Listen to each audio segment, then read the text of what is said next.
Hedy my first moment I walked into WMAQ. I had just moved here to Chicago from WKYC in Cleveland. And I was introducing myself around the EJ editing department in my nasally Ohio accent. And when I got to Hedy, she looked at me funny and said, "You're not from Chicago, are you?" And then she let out one of her famous laughs that a lot of you out there, I'm sure, are very familiar with. I decided right then and there that I liked her. Hedy's one of my best friends, and I love her dearly. I'm inspired by her commitment to television and broadcasting, and she's a pioneer for women. But I don't think that back in 1978, when she was the first female tape operator on the street in Chicago, that she was on a crusade or trying to make a point. She just wanted to be accepted and to do a job that she loved without prejudice, like most of us. This is why I felt so strongly about this award and why I nominated her. I'm so glad that the Academy felt the same way that I did. Congratulations to Hedy Zussman. Oh, and to those of you out there from EJ at WMAQ, does anybody know where Hedy's locker room tape is?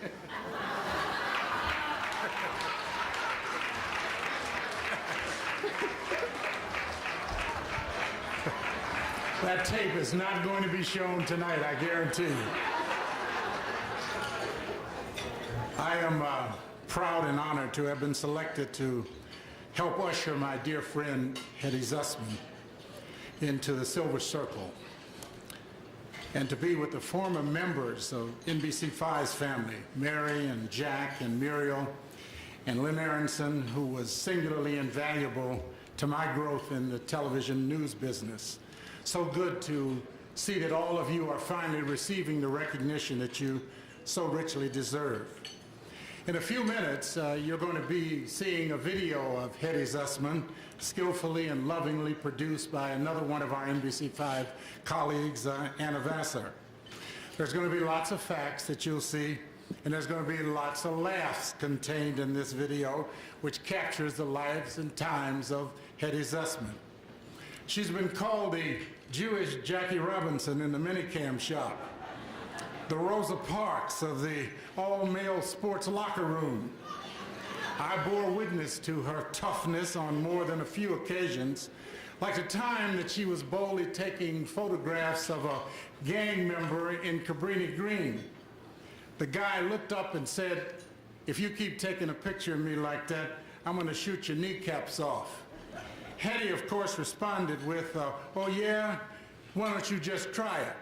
I said to Hedy, "You look very short with no kneecaps, and we'd all be dead. Why don't you just keep quiet?" Hedy, of course, wanted to give him a knuckle sandwich. Hedy does not back down, as you can see, from a fight or from a friend. Emily Dickinson wrote a beautiful poem where she compared the quality of friendship to silverware and plated ware. Plated ware friends tend to break easily when stressful situations come up. Silver friends endure the storm and remain solid and remain strong. Hedy Zussman is a silver friend. Welcome to the Silver Circle, and please turn the video on.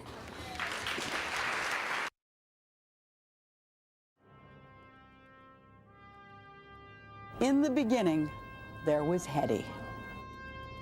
In the beginning, there was Hedy. In the beginning, there was Hedy.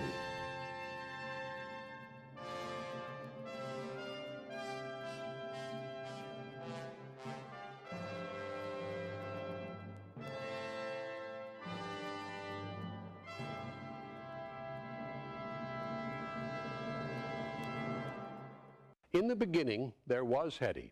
I mean, in the beginning of television in Israel. In 1967, Hedy went on vacation to Israel, and she stayed because she had the chance to put on the air the first TV station ever in Israel. The late Phil Walters did a piece about it in which Hedy explained that she was a technical director in Israel.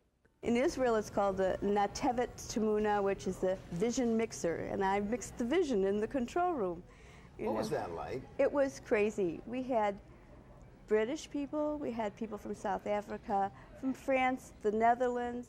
A TV Tower of Babel, in which production would stop while director and cameraman negotiated a shot, or technicians battled desert heat. They packed the cameras in ice so we could finish the show. Part of history, working with people who made history. Yitzhak Rabin. Well, he was very personal. He used to ask me questions about Chicago and Al Capone and the gang. Golda Meir. She didn't like to have makeup put on when she came to the station. Abba Eben. He smoked the smelliest cigars I've ever smelled in my life. I used to smoke cigars then, I stopped doing that now. There's no question that the peace process has been greatly aided and reinforced by the advent of television. And you can say, yeah, I started that. I was there when, yeah, I was. I am woman, hear me roar, in numbers too big to ignore. So truly, in the beginning there was Hedy, one of the very few women you saw years ago who was carrying a camera or who was carrying the audio box, a person who was out on the street who wasn't a guy. So Hedy, early on, was one of those first women who was doing the tech work in TV. There was a lot of resistance to women being in this field, a great deal. But if you were strong and if you really loved what you were doing, you found a way to live through it. Because today it's not like that. People are much nicer. I would say we probably rule the newsroom. I met Hedy in 1973. The Vietnam War ended. Stevie Wonder was singing Superstition. And Hedy was the first woman engineer at the station. She was the first female minicam tape operator. She was the first network minicam operator. For female. For female. She was the first female sports editor. She made it through a lot of those first just because of her personality. She was just so upbeat and enthusiastic about everything. It was disgusting. My memorable moments are the fights she used to have with management and the things she used to tell them, you know. She didn't take any guff from anybody. On our way out here, we had this flat tire and we drove to a gas station, and I told the gentleman that we had to get to this assignment any way we could. So as you can see, we have a tow truck. They towed us to this assignment, and we were on the spot and we got on the air as fast as we could. Another fine job, Hedy. That's what friends are for. Hedy Zussman is a very, very important person in my life. I met her almost 20 years ago. I just came from Liberia, a country that was ravished with civil war. I had no idea what I wanted to do in life, and she introduced me to the world of television. Through her connections, I was able to work in a couple of production companies. I presently work in the nation's capital with the ABC affiliate here in Washington, D.C., and it's because of Hedy that I'm able to reach this stage in my career. I can never find the words to tell you how grateful I am to Hedy, and one way of doing that is probably start a scholarship fund in her name, and that's something I've been thinking about for quite a while, and that's something I probably will do. In the beginning of time, there was Hedy. Hedy was a pioneer. She worked on many legendary shows here at NBC5. Many of the shows I grew up watching: Cup, Tillman's Tempo, Shelley Long's Sorting It Out, and countless sports specials. Hedy always made a difference, and she still does. Anybody who knows Hedy knows she's a one-of-a-kind personality. I also see that she was a lifeguard and also a men's clothing sales associate, which I pulled up, so I didn't know about that. So there's just two more things that we didn't know about Hedy that we know now. I'm so She was hot. Not my type, but she was hot. You know, she was a little petite for me. First memory, Hedy, well, has to be her walking into Studio B at the Mart. She would just walk in, and Hedy was drop-dead gorgeous. And jaws would drop, conversations would stop, and Hedy would just be the center of attention. It was a beautiful thing. I agree that Hedy was hot. Hedy was very cute, very cute. And she still is. She absolutely still is. Not my genre.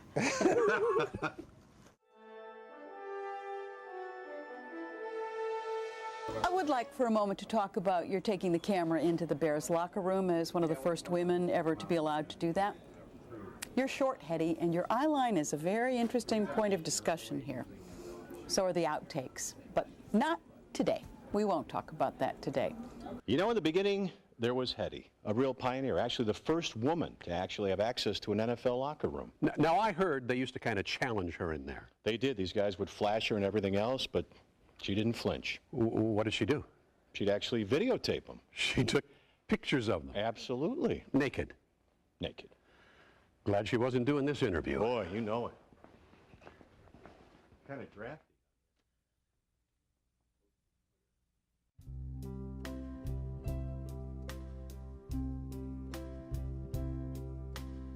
My whole career was so fulfilling. I loved everything, or even the bad times. And it was exciting. My whole life has been a very, very exciting and rewarding thing. I do love television. I got to travel, I got to meet people. I think I did the best job I could at every job I did.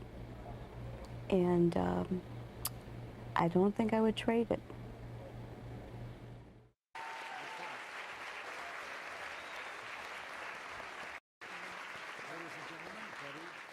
Ladies and gentlemen, Hedy Zussman.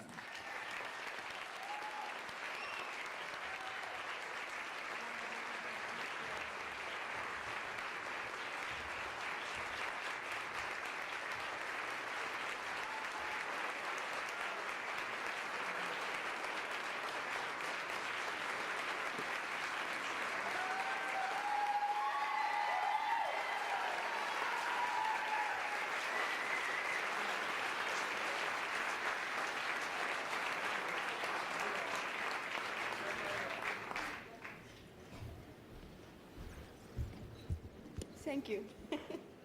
First of all, I have to put my glasses on because I can't see a thing. Oh, and he's going to take pictures. Oh, my God. It is wonderful to see so many women here tonight. 39 years ago, when I began my career in TV, even in Israel, we were few and far between. Starting a new national television station in a country many thousand miles away from my home was very exciting, to say the least. I remember one evening while TDing the late news, there was a huge explosion that shook the TV station. Everything stopped. The director looked around and asked if I was okay. I nodded yes, and we continued the broadcast. Later, we learned that someone had tried to blow up the station but blew up a transformer instead. Spending 4 years in Israeli TV was a great learning experience. My career at NBC started in 1972, a time when women were not technicians. It wasn't easy being in a man's world, but that didn't stop me. I worked on many shows doing audio, lighting, studio camera, and editing. When the opportunity came along to work in Minicam as a tape person, and later as a photographer and a crew chief, I took it and I flourished. Skeptics said women were too fragile to run around with all that heavy equipment, but we were not, and still are not. One of the most exciting memories was the time Warner and I were at the Bulls tip-off luncheon to interview the newest member of the team, a rookie named Michael Jordan. We stood in the hallway of the Hilton waiting for him to arrive. He did, and when I took one look at those two 6'6" men, I realized I couldn't shoot the interview standing right next to them. So I moved back 10 feet, zoomed the camera lens in, and prayed that I could hold the camera steady. If I hadn't moved back, I would have been shooting up their noses. What a thrill it was to be the first to capture Chicago's first interview with Michael Jordan. I've had many wonderful moments in my career and have enjoyed them all. Today, however, is one I will cherish forever. I want to thank my parents, Sam and Bertha Zussman, who are no longer with us, for always supporting and encouraging me in whatever I wanted to do. I want to thank my sister and brother-in-law, my brother and his beloved, my niece and my next-door neighbors who have shared my life experiences with me, vicariously and with great love and humor, and also to the Academy for this wonderful honor. Thanks to Anna Vasser and John Knoll, who put together the terrific video we just saw, and Warner Saunders and Michelle DeLong. Hands of large-scale commercial media are not conducive to good, old-fashioned, in-depth reporting. And the honors that he's had. 11 Emmys, Peter Lisagor Award for Horses, a documentary about the grieving it's a Robert Penn Warren problem here. All the King's Horses. It was a documentary about the grieving process. Roger Simon, Pam Zeckman, to name a few. And many others you probably not expect. Like editorial cartoonist Herb Block, Kurt Vonnegut, playwright Charles MacArthur, all alumni of the City News Bureau. Oh, and there's another one too, the City News alum, and that's one of Chicago's most respected. To me, calling someone a genuine on-the-streets, on-the-ground reporter, capital R reporter in Chicago, is a high compliment. There aren't many high, I guess it still is. Lynn produced Chicago Matters, the series, for 15 years, which could really make TV what it is when you're making good TV. Accidents don't happen. And Leonard made, everyone in this room knows, is the heart. It's the core of making programs that work.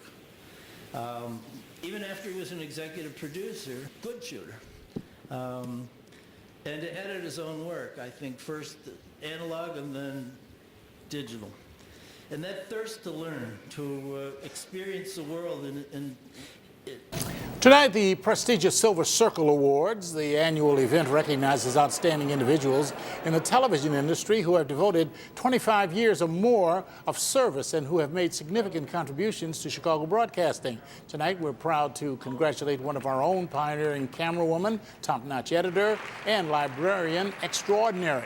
This is Hedy Zussman. I had the pleasure of presenting Hedy tonight.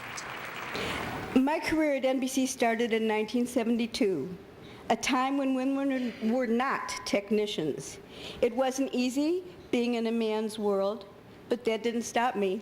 What a thrill it was to be the first to capture Chicago's first interview with Michael Jordan. I've had many wonderful moments in my career and have enjoyed them all. Today, however, is one I will cherish forever. 4 other honorees are NBC5 alums: Mary Laney, Jack Hackman, Lynn Aronson, and Muriel Clare. Congratulations to all. Well deserved. Well deserved, and so proud of you, Hedy. We love you very much. Not this far away Love from it. each other. The prestigious Silver Circle Awards were held last night. The annual event recognizes outstanding individuals in the television industry who have devoted 25 years or more of service and who have made significant contributions to Chicago broadcasting. There we are. We're proud to congratulate one of our own, pioneering camerawoman, top-notch editor, and librarian extraordinaire, Hedy Zussman. Saw Dick Kay there as well. 4 of their honorees are NBC5 alums: Mary Laney, Jack Hackman, Lynn Aronson, and Muriel Clare. Congratulations. There's Hedy. She has been around for a long, long time, and I know she was very excited and humbled, so we say congratulations to Always her. running the show. Yeah. It is 6:37, and there's plenty more news still ahead. Oh, you want? Oh, Okay, yeah, all right, some Hedy. more airtime Congratulations. for Hedy. You can see that Warner's got her beat by a couple feet, but I know Yeah. she looks beautiful. She does. She looked rather lovely last night. Congratulations, Hedy. It is 6:37.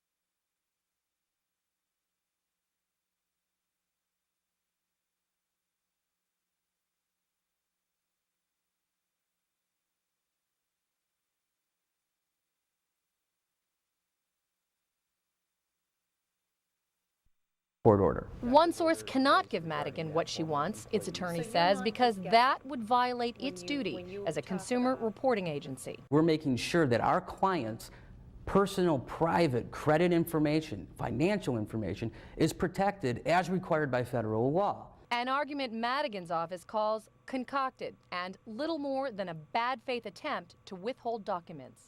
We don't cheat, we don't lie, we don't play games to get your business. Mangold may not be talking to Illinois law enforcement now, but he is no stranger to it. His rap sheet lists felony convictions that include violent offenses. Should an ex-con with a violent past be handling consumers' most private financial data? Mr. Mangold has had difficulties in the past. Given this is America, we give people second chances. Most importantly, one source says none of its 800 clients has ever been foreclosed upon. If I would have waited a little bit longer, I probably wouldn't lose my house. But Laura Ann Duhar says foreclosure would have happened to her had she not paid a steep penalty to get out of that loan. It was almost $10,000 for a few months. That's not the experience that you have. As for the Nicholsons, they take some of the blame for trusting a business they now say sold them a good line and a bad loan. We took them to, really mean when they said they wanted to help us. And I think what they did is they helped themselves.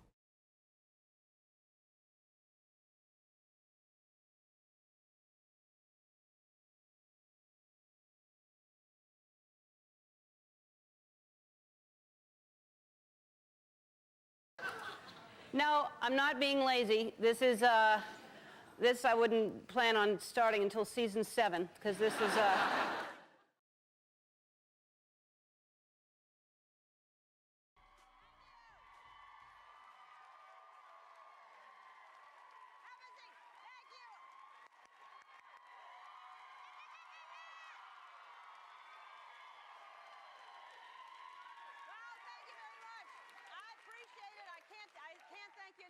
Thank you. Back at you. Thank you so much. Oh, good to have you here. Hey, listen, I want to share something with you if I can. Do you mind? Okay, here. I came across